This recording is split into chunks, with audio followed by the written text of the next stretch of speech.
nongeye kuguha ikaze inshuti yanjye unkurikirana kuri YouTube channel Imbabazi z'Imana. Amazina yanjye nitwa Mbarushimana Eric. Nkaba rero ngiye kukugezaho igiterane kirimo kibera Kicukiro Centre. Icyo gitaramo kikaba kiyobowe n'umubwiriza butumwa witwa Valence. Rero uri inshuti y'inkoramutima, uri umuntu w'agaciro kenshi. Ntiwibagirwe gukora share, subscribe na commentaire kugira ngo uzajye ubona ibiganiro nzajya mbagezaho buri munsi uko umunsi uje nuko ukeye, ku byerekeranye n'iyobokamana, ku byerekeranye n'abahanzi ndetse n'amakorari meza ukunda cyane. Uwiteka guhire, Uwiteka agukomeze, Uwiteka akugirire neza. Shalom shalom.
Ndi Habarurema Valence, ndi umubwiriza butumwa bwiza.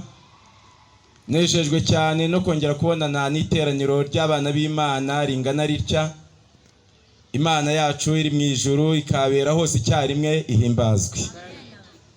Tugiye kuganira ku ijambo ry'Imana, nta mwanya turamara tuvuga iby'amateka yandi uretse kuvuga Yesu.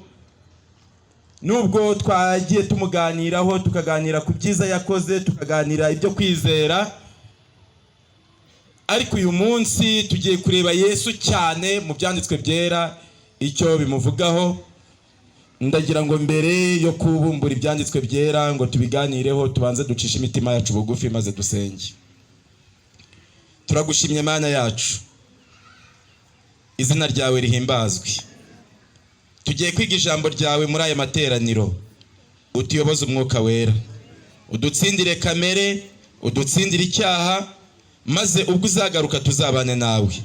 Tubisabye mu izina rya Yesu Mukiza, amen. Abafite Bibiliya zanyu murarambura muri Matayo igice cya 2. Yesu maze ngo ibona itsinda ry'abashumba kandi ubwo hari nijoro, ubwo kandi hari mu gicuku. Uwo mwanditsi abisubiyemo, hari mu gicuku. Maze bakitegereza ikirere gitabirijwe n'inyenyeri, bigaga iby'ubuhanuzi bwa Mesiya. Aho niho yabonye abantu biteguye kwakira ubutumwa buvuye mu ijuru. Uwo mwanya umumarayika w'Uwiteka arababonekera, maze babwira inkuru itera umunezero mwinshi. Umumarayika bwababwiye inkuru itera iki?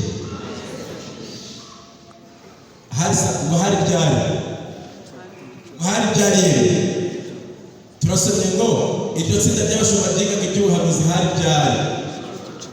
hari nijoro. Maze umumarayika arababwira ngo ikuzo, ababwira inkuru itera umunezero mwinshi. Ikuzo ryo mu ijuru ryuzura icyo kibaya, haboneka abamarayika benshi batabarika. Maze biba nk'aho iyo nkuru itangaje cyane ku buryo muri itari kuvugwa n'intumwa imwe gusa ivuye mu ijuru, bityo amajwi menshi cyane aririmbira rimwe indirimbo. Iyo ndirimbo izaririmbwa umunsi umwe, ubwo amahanga yose y'abacunguwe azaba ageze mu ijuru. Iyo ndirimbo izaririmbwa n'amahanga y'abacunguwe. Indirimbo abashumba baririmbye ni indirimbo izaririmbwa n'amahanga yose y'abacunguwe. Mbega abashumba bagize amahirwe. Abashumba nibo bantu ba mbere bagize igitaramo n'abamarayika, maze igitaramo cyabo kiba umunezero mwinshi. Bibiliya turi gusoma iratubwira amagambo meza kandi akomeye. Twari tugeze muri igice cya 2, twari tumaze kuva ku murongo wa 8 turi gusoma iby'abashumba, ukuntu muri icyo gihugu hari harimo abungeri bararaga ku gikombe bahindana kurinda umukumbi wabo. Nuko marayika w'Umwami Imana bahagarara iruhande, n'ubwiza bw'Umwami burabagirana, burabagota impande zose, bagira ubwoba bwinshi. Umurongo wa 10, marayika arababwira ati mwitinya, dore ndababwira ubutumwa bwiza bw'umunezero mwinshi uzaba ku bantu bose. Ubutumwa bwiza bwo bw'umuki umunezero uzaba ku bantu bangana iki bose. Maze kuko uyu munsi umukiza yabavukiye mu murwa wa Dawidi, uzaba Kristo umwami. Iki nicyo kiribabera ikimenyetso, nuko muri busange umwana w'uruhinja yoroshwe imyenda y'impinja, aryamishijwe mu muvure w'inka. Mbese iki ngiki abantu benshi bajya bagitekereza. Uwaremye ijuru n'isi n'inyanja n'ibindi. Ntabwo niba njya gusoma byinshi kuko mwabisomye murabizi ibyo Bibiliya ivuga. Ntabwo mu muvure ari uko Mariya yahageze nka kwa kundi nzi umuntu wari uri kumwe n'umugore we bavuye ku isambu i Nyakariro, bageze mu nzira indi iramufata, nari impari iramufata neza birakomera. Kuko amahirwe Imana ikora ibitangaza, imodoka irihuta cyane, umugeza kwa muganga mu minota 16 yari amaze kubyara. Imana ikora ibitangaza. Ntabwo Mariya na Yosefu ariko byagenze, siko byagenze. Bari babuze irembo ribakingurirwa n'ikinyandiko kivuga. Babonye nta handi hantu bari bujya bajya mu kiraro. Umwami wasize icyubahiro mu ijuru akaza kwigira umuntu, akavukira muri Mariya.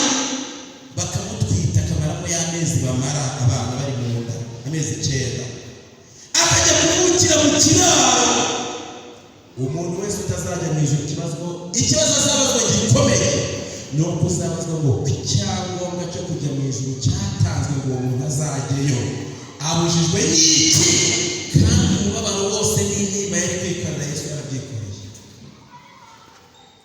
Burya abantu bumva iby'urubanza basoma iby'urubanza nicyo kintu kizashegesha umunyabyaha uzarimbuka. Amaze kubona Yesu yarababajwe n'imibabaro yose, abantu bari hano nta muntu wakubwira ko bamubyariye mu kiraro. Wenda bamubyariye mu nzira, babita amazina y'inzira, bababyariye mu muhanda bari bagenda nabwo bibereka munsi y'umuhanda, ariko niba yagiye mu kiraro cye ari inka zitamase aho ziganga amaganga, niho umwami w'ijuru n'isi yavukiye. None twebwe turi ahantu heza hari amakaro, kandi imitima yacu ntabwo tuyicisha bugufi ngo tumenye ko hariho uyicishije bugufi kugira ngo tuzamere neza. Dukeneye Yesu mu bugingo bwacu. Icyubahiro yari afite mu ijuru yemera kugisiga, ntabwo ari ibyo kuko turi kwiga iby'ivuka rye, tuzagera no ku yindi mibabaro yagize ari hano kuri iyi si ngo dukunde tuzabona ubugingo buhoraho. Ariko abashumba baramumenya, bafite amaga, bafite imyate, bafite ibirenge bisataguritse, abakera niko bameraga, naho ubu bambaye inkweto. Baramumenya ariko ishyanga yavukiyemo ntibyagenze bite?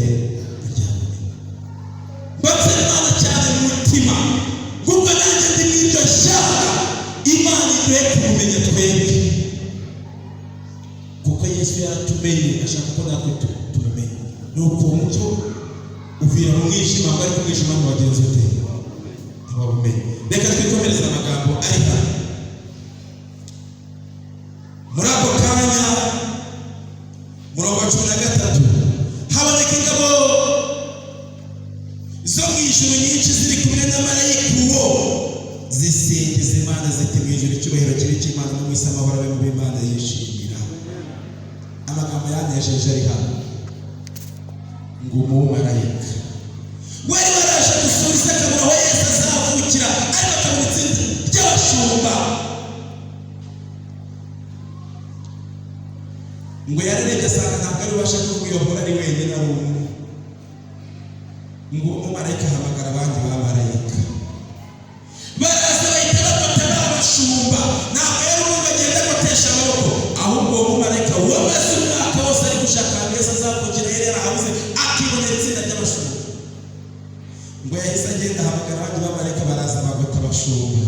Barangije abamarayika baririmba indirimbo izaririmbwa n'amahanga yose y'abagenje batuye y'abacunguye. Imana icungura ubugingo bwacu uyu munsi kugira ngo tuzaririmbe kuri iyo ndirimbo, nuko tugomba kuba twaracunguwe mbere. Hari ibintu bikomeye twamenye dusubira ngo mu gihe cy'akaga ngo twajyaga twumva indirimbo nabwo ziririmba ngo mu gihe cy'akaga ngo bene data Imana izaduha imbaraga. Nta hantu byanditse na hamwe, nta hantu namwe muzigera musoma ko mu gihe cy'akaga abana b'Imana bazahabwa imbaraga. Nta gitabo na kimwe cy'umwuka w'abahanuzi kibivuga. Mu gihe cy'akaga nta muntu n'umwe uzahabwa imbaraga, ahubwo ayo magambo nzayasoma haranditse ngo imbaraga bazagumana niyo bazaba barahawe mbere. N'imbaraga bazaba barahawe mbere. Abangaba nabo barabwiwe ngo umwami yabavukiye uzaba Kristo umwami. Mbabazi baravuze ngo uzaba Kristo umwami, ubundi ntiyari Kristo, ariko imvugo y'abamarayika irashimishije ngo umwami yabavukiye, ngo ariko ngo azagenza ate? Ngo azaba Kristo umwami. Kandi n'ubundi yamaze kuvuka kandi yitwa Kristo, ariko kuko Kristo byavugaga umucunguzi, nuko Yesu nubwo yari yabavukiye yarasigaje no kuzabacungura. Hano hari amagambo meza cyane. Muri ako kanya ngo haboneka ingabo nyinshi zo mu ijuru, izo ngabo ni abamarayika ngo baririmba iyo ndirimbo. Ariko umurongo waho 15 abamarayika bamaze gusubira mu ijuru, abungeri baravugana bati nimuze tujye i Betelehemu turebe ibyabaye, ibyo umwami Imana itumenyesheje. Abashumba baragira bahita bavugana bati reka babwire, batuma kandi Imana bitumenyeshe reka tugire terero ntabwo bavuze ngo bajye guhinyuza ngo barebe ko ari byo bavuze ati tugenda tujye kwirebera ibyo Umwami Imana tumenyesheje maze bahita abashumba bagenda kandi abamarayika bo basubiye hehe mu ijuru ariko ubutumwa bwiza abashumba bari bamaze kugenza gute babufashe maze bahita bagenda ngo bajye kwirebera ibyo Umwami Imana ibamenyesheje kuko amagambo anejeje ari hepfo aha bagenda bihuta basanga Mariya na Yosefu n'umwana w'uruhinja aryamishijwe mu muvure w'inka hari ubwanditse ngo aryamishijwe ngo ahantu ngo hashashe ngo icyarire ibyageze murabizi ari Kigali ahantu ngo bashashe icyarire n'ibyatsi basasira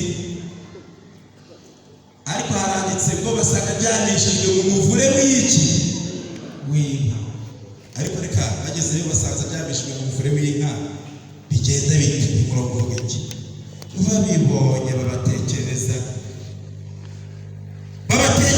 iby'uwo mwana nk'uko babibwiwe ababumvise bose batangazwa n'ibyo abungeri bababwiye baragiye babatekereza ibintu byose babwiwe maze barabatekereza bagiye kubona tubona turi kwiga iby'ubuhanuzi tubona umumarayika araje tubona azanye abandi bamarayika benshi baraza baratugota baratubwira ngo baje kutubwira inkuru y'ubutumwa bwiza kandi ngo Kristo yatubukiye mu muvure ibetereye none turahageze turamusanga maze Mariya abonye mu bashumba baje kuramya umwana kandi baje kumusingiza umurongo waho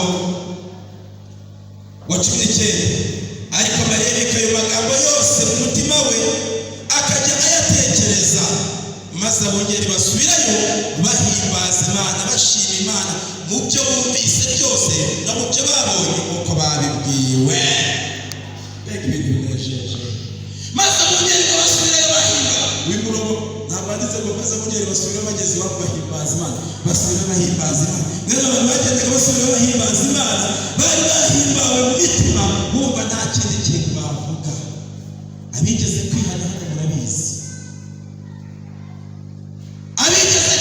bose barabizi umunezero umuntu agira yihanye bawusogonyeho barawuzi abatarawusogongeye nta makuru bafite ubundi kubivuga bakumva ni inkuru iryoshye gusa bimeze nk'aba hari abantu bagira cyangwa gasoma muri Bibiliya ubundi iyo abantu batamenyereye kwiga ijambo ry'Imana iyo basomye muri Bibiliya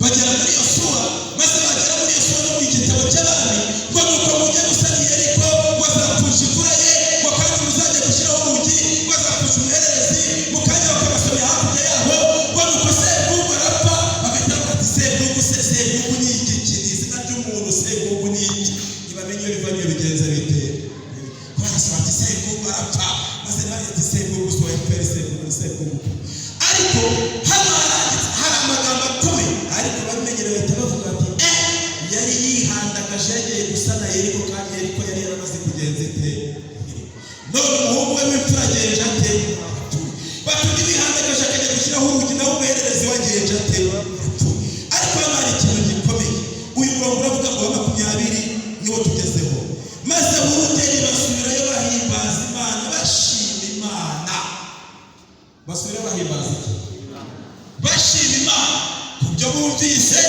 ku byo babonye kandi biboneye nk'uko marayika yari yabivuze Imana iduhe kwishima no kuyihimbaza hahirwa abantu bazashima Imana bakayihimbaza bakiri muri iyi si ntabwo umuntu yaba atarigeze ashima Imana ngo anayihimbaze ari muri iyi si ngo azayishima ageze mu ijuru ntibishoboka ko atazajyayo abazagera mu bwami bwo mu ijuru ni abantu bazaba baragize amahirwe yo gushima Imana no kuyihimbaza bakiri hano muri iyi si reka ibihe byacu byo gushima Imana no kuyihimbaza bijye bibyera tujye duca bugufi niba dusaba ngo abantu baturutse mu burasirazuba ngo maze baje kuramya umwami bageze ku Herode umwami w'Abayuda wavutse ariye ko twabonye yeriye tukayibona turi burasirazuba none tukaba tuje kumuramya niba abantu baraturutse mu burasirazuba baje kuramya Imana mutekereze iki abantu bazatangazwa no kubona abantu bazi gusoma no kwandika abantu batazi gusoma no kwandika bazabatanga gusobanukirwa n'iby'ubu butumwa buheruka muri iyi minsi hazagaragara umuntu utazi gusoma no kwandika n'umurongo n'umwe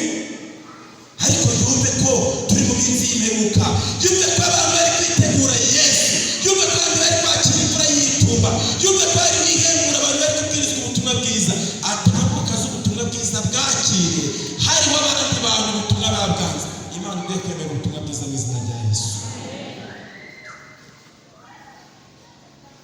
Abavuga bati mwami nanjye ndishakira iyo nkuru nziza itera umunezero, ndashaka umunezero uzahorana nanjye mu mutima no mu miraba, bahaguruke dusenge.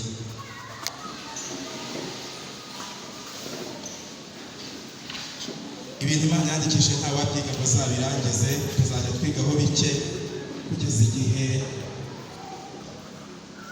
tuzamenyera ibyazatugeza mu bwami bw'ijuru.